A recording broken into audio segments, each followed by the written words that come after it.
Welcome back to Rovco TV with Darren Robbins, Jake Ashby, and myself, Ashley Ashby. In this episode, we're going to talk about 4 things that keep people from getting into the digital marketing world.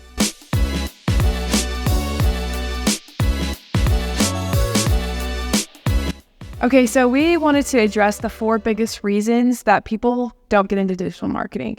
And what we've narrowed it down to is lack of time, lack of money, lack of knowledge, and lack of trust. So people think that they don't have enough time to get into it, too busy with life. They don't have enough money. They think that it's going to cost a fortune to grow this big business, and they don't know how to do it.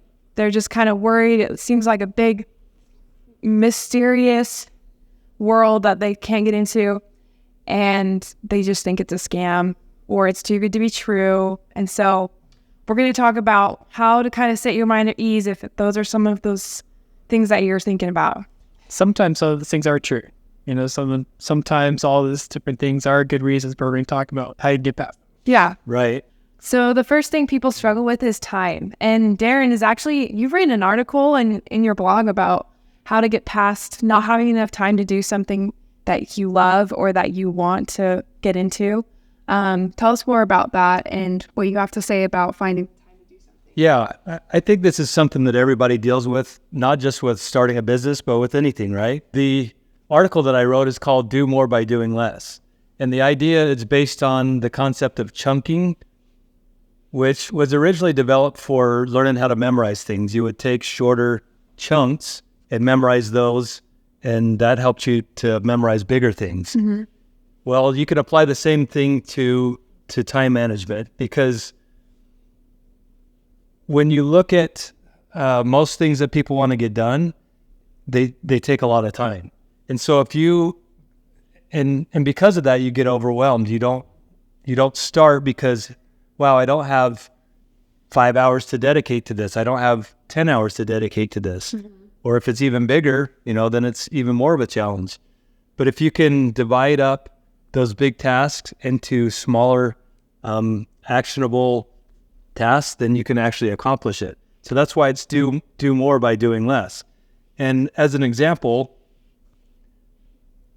my house is a little bit older, and so we needed to paint it. And I kept thinking, man, I don't have a whole weekend to stop and paint my house, right? I just don't have that kind of time. And so what I decided to do is I said, well, I have time each day to probably paint a wall.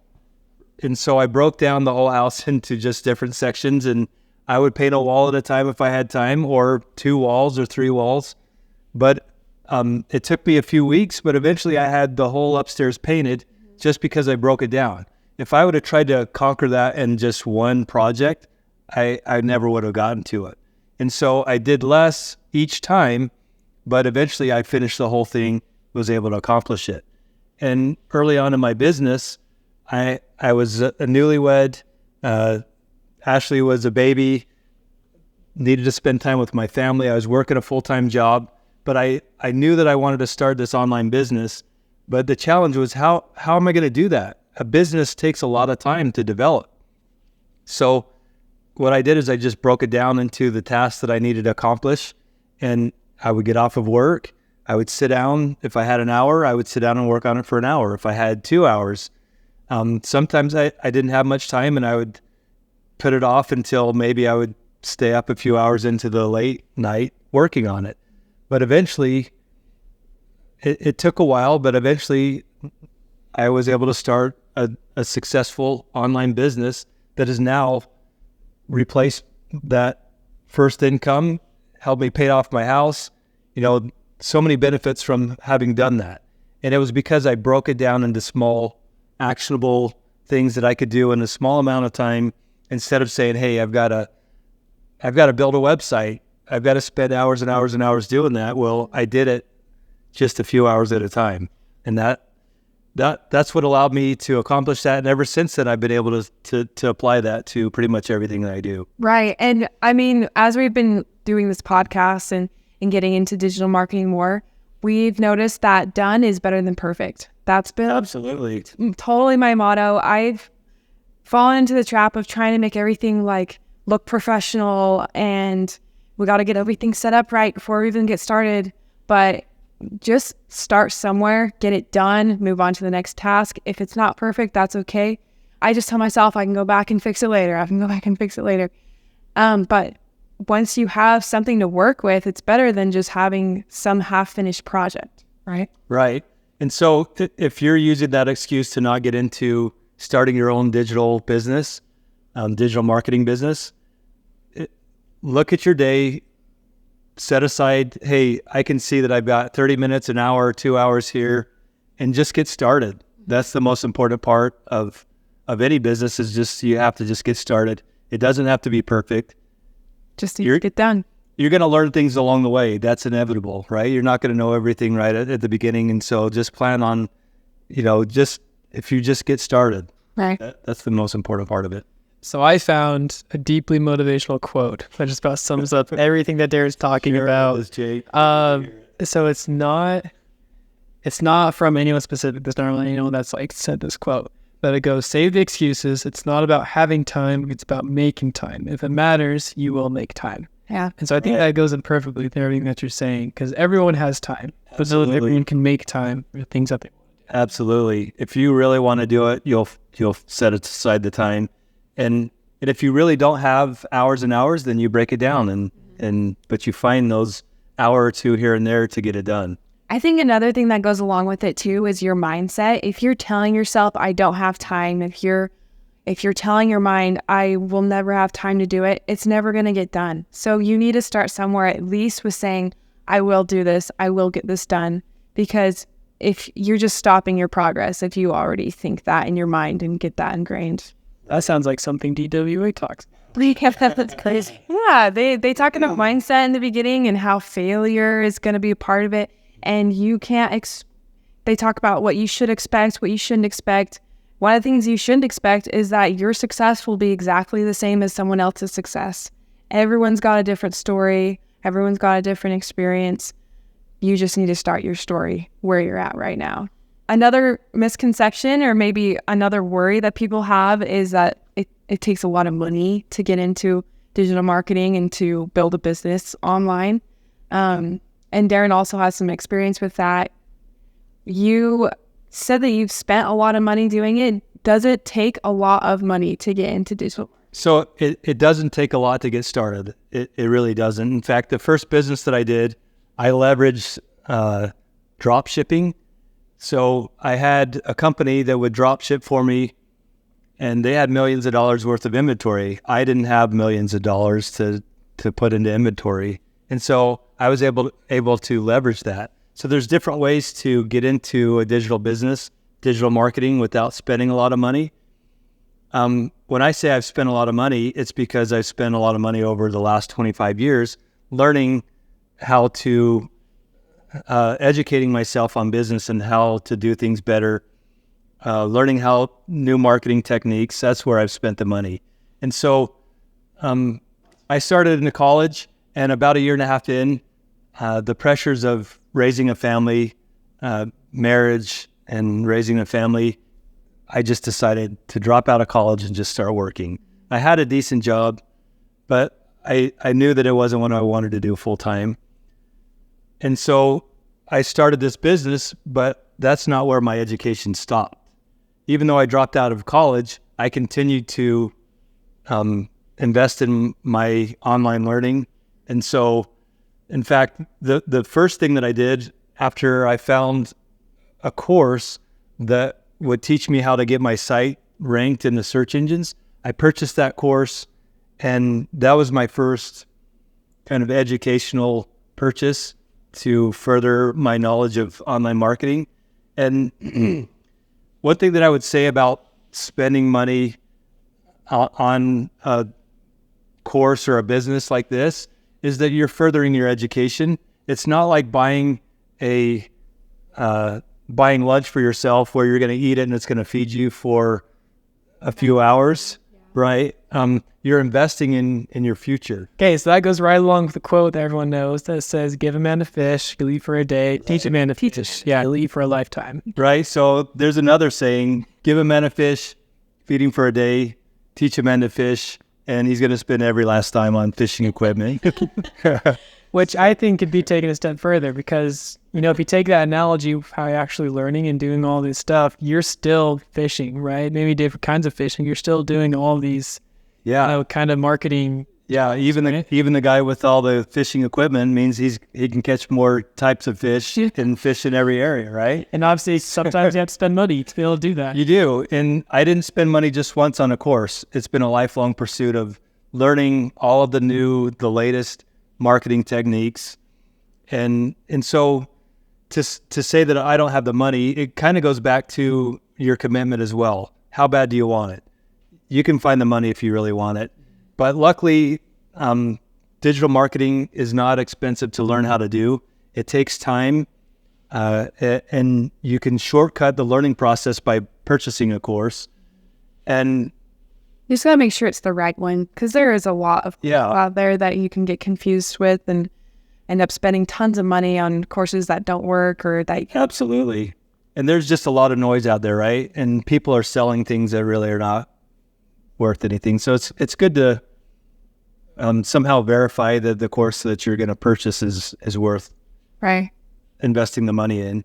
But if you absolutely don't have the money, in our last episode, I introduced my free course on how to make money through classifieds, right? Buying and selling on classifieds. So if you feel like you absolutely don't have the money to invest in a course to start into digital marketing, then take my free course, buy something off the classifieds, sell it, make money. Really easy way to generate the income that you need to buy a course and start educating yourself.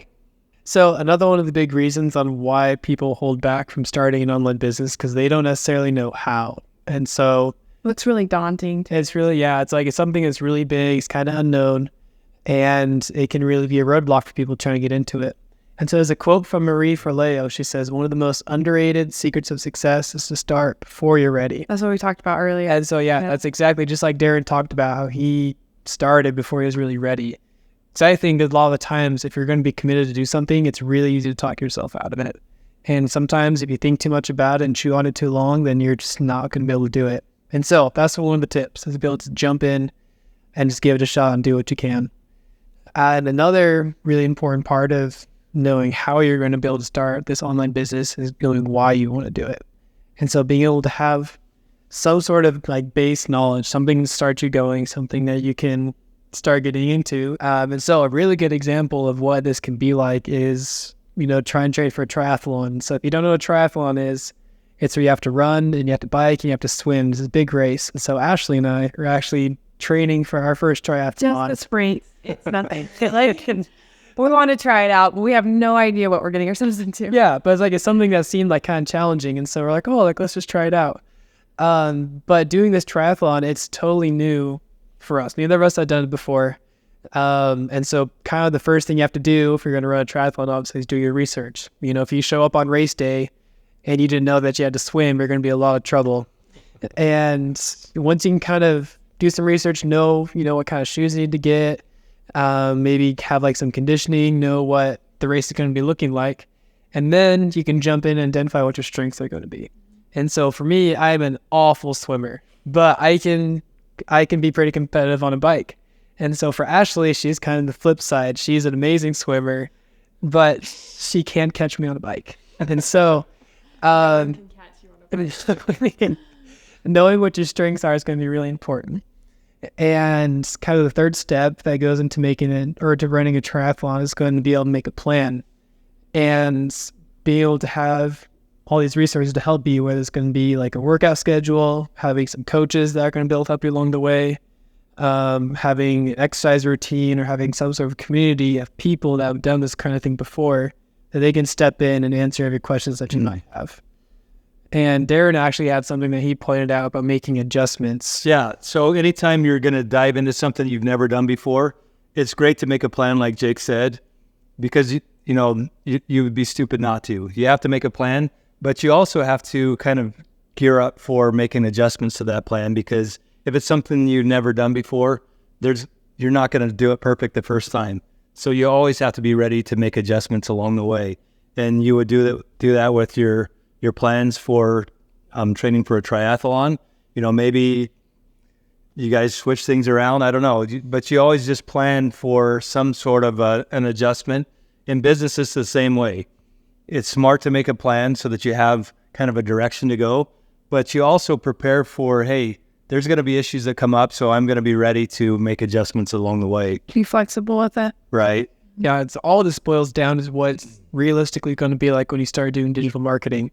Hopefully you're here listening to this podcast, you're getting all this information, maybe checking some things out, and then you're going to be able to find your strengths on what's going to be important to you. And so whether it's, like Darren was really good at flipping stuff on the marketplace, or Ashley's really good at editing videos and making these awesome podcast videos, or me, like I developed a random talent for converting vans, like we talked about in the past episode.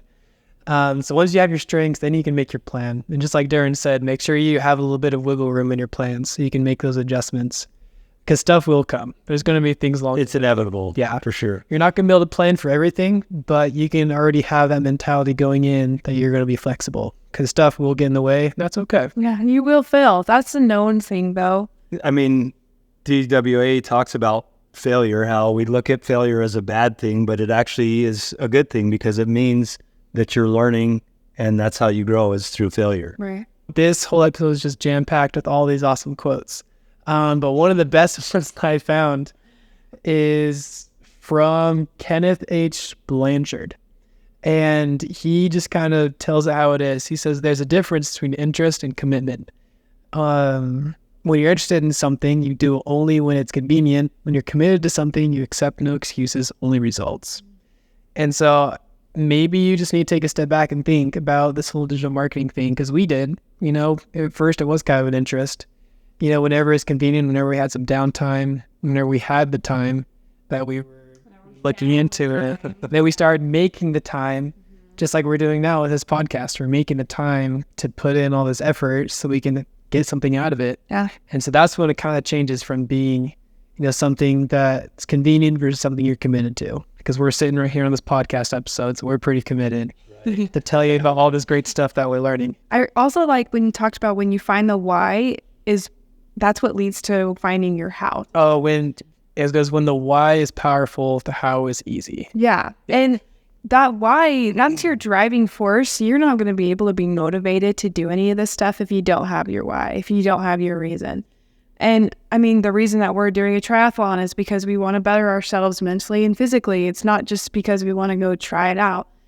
That is one of the reasons, but it's not our driving reason. It's going to hurt, and we know it's going to be good for us. And so that's what gets me up in the morning to go swim laps at the pool. That's what gets me out in the 100-degree weather going on runs. It's to train for that triathlon, but it's the why, so that I can figure out how to do the triathlon and how to get hopefully a good place. And so something that they talk about in DWA as well is, why do you want to do this too? Some people, they want to spend more time with their kids. They want to be able to travel.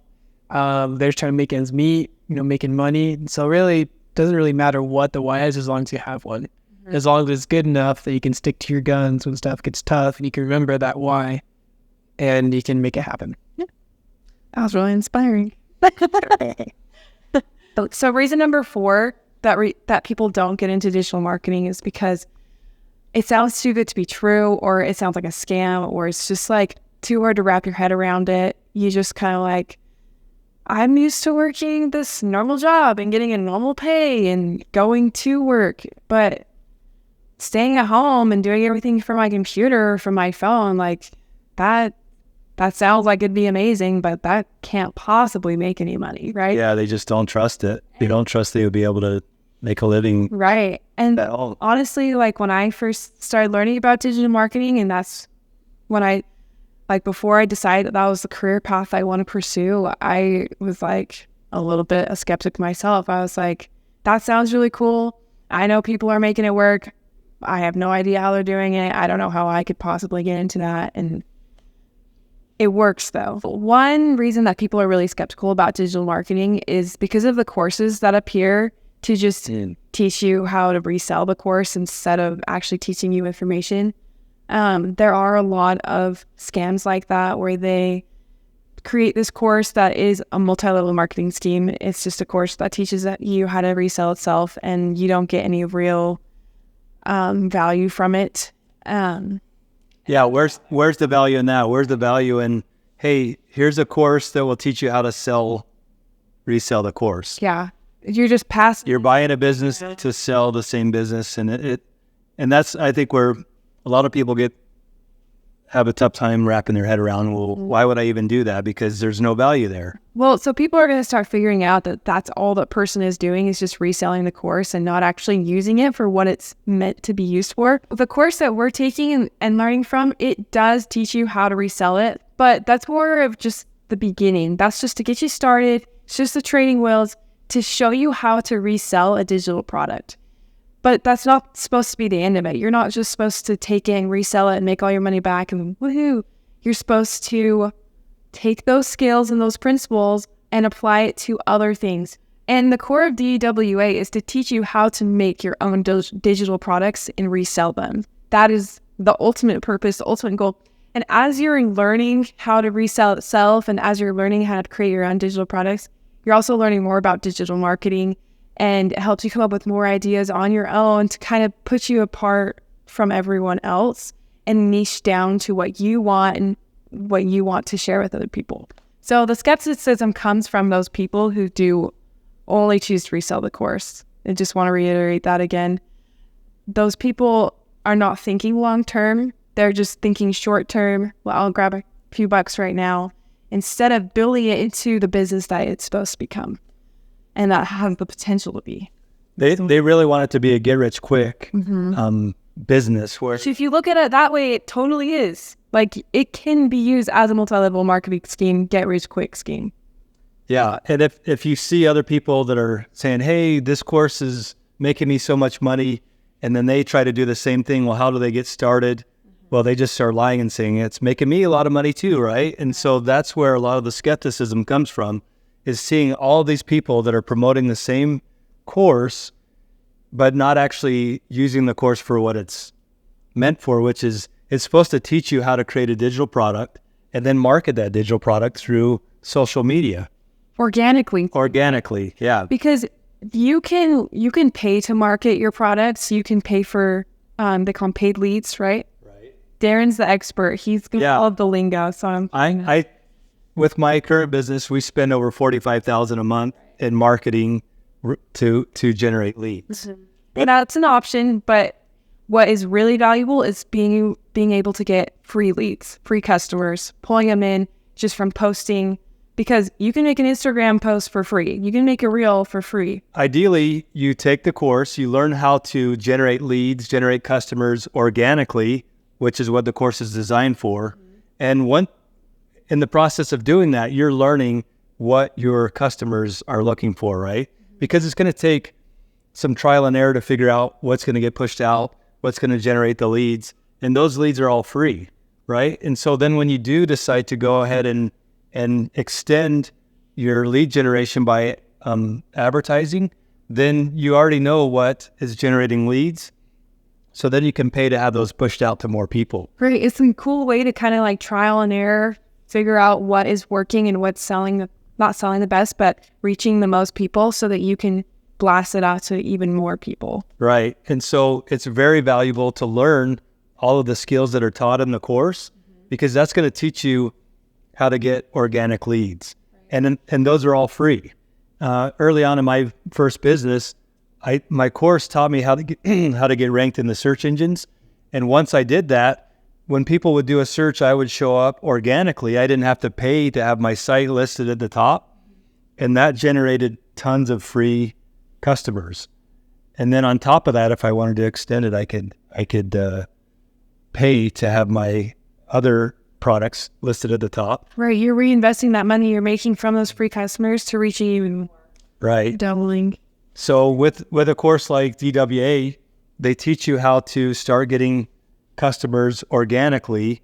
And as you are getting those customers and start making money off of them, then you can run some ads that will extend your organic lead generation, because everybody wants more customers, right? And so you can, like you said, reinvest some of that money into ads to make it go further. Yeah. And we're using the word organic. If you don't know what that means, it just means that it's someone that you didn't pay to have come to your website. They just organically or naturally saw your post and decided to purchase your product. If someone wandered into a restaurant and bought some food, that'd be an organic customer. Yeah. Right. Just walking down the street and they see it and something entices them to come in. Yep. So Facebook, Instagram, TikTok, their algorithms decide who to show your post to. And so what this course teaches you, these experts that created the course have kind of cracked the code on how to format your ads, what it takes to get those algorithms to push your post out to more people so that you get in front of people free. Right. And DWA teaches you all those different things to look out for, the kind of music you should use, the kind of words you should say. They've got templates to help you get some ideas and how what kind of posts you should make. And there's a lot of courses out there that claim to do the same kind of stuff. And we've kind of looked at some of those other courses, right? And so far, DWA has been the most accurate, best bang for your buck course you can get that's really going to teach you the essentials on how you can get your online business up and running. In a simplified way, too. I mean, and it's the most affordable. Yeah. I mean, I bought one that was $2,500. And I realize not everybody can do that, but this DWA is a lot more affordable for people that are just getting started. And so we talked about today, if you don't have enough time or you feel like your schedule's too busy, chunking's the way to go. Break it down just little bit by little bit until it may take a little bit longer, but that's okay. Just make sure you're consistent with it every day. If you feel like you don't have enough money to get into digital marketing, I guess honestly, it really isn't that expensive to get started somewhere. You might have to reinvest a little bit along the way, but that's okay because that money that you're investing will long-term benefit you a lot more and you'll be able to make a lot more money off of that little investment. If you feel like right now you don't know how to get started or you're a little bit nervous, it may be a little bit daunting, start with just figuring out your why, make a plan, and step by step. Honestly, that could be the answer for all of these. Just step by step, break down your time, break down your plan. Done is better than perfect. But if you're skeptical about this whole thing, it's okay to be skeptical. You don't want to waste your time and money. You want to put it in places that will actually benefit you. And it's okay to be skeptical. I mean, we are all staying skeptical, but you can't be too skeptical. You know what? It may sound too good to be true. Some things may seem like a scam, and it's easy to just brush it off as, oh, that's a scam. But if it's not, you don't want to miss out on that. And honestly, it is what you make of it. If you put in enough work and time into making your digital marketing business work, it will. So I have made my entire career off of digital marketing. It's provided an incredible living. It's allowed me to do things that I never dreamed I could do. And I am now teaching these guys. We are using DWA to help these guys make their first 100,000 in digital marketing. So like and subscribe, follow us on this journey. Comment some of your questions so that we can answer them in future episodes. We want to hear what you got to say. If there's anything specific you want us to talk about too in a future episode, comment as well. Subscribe and follow us for more episodes.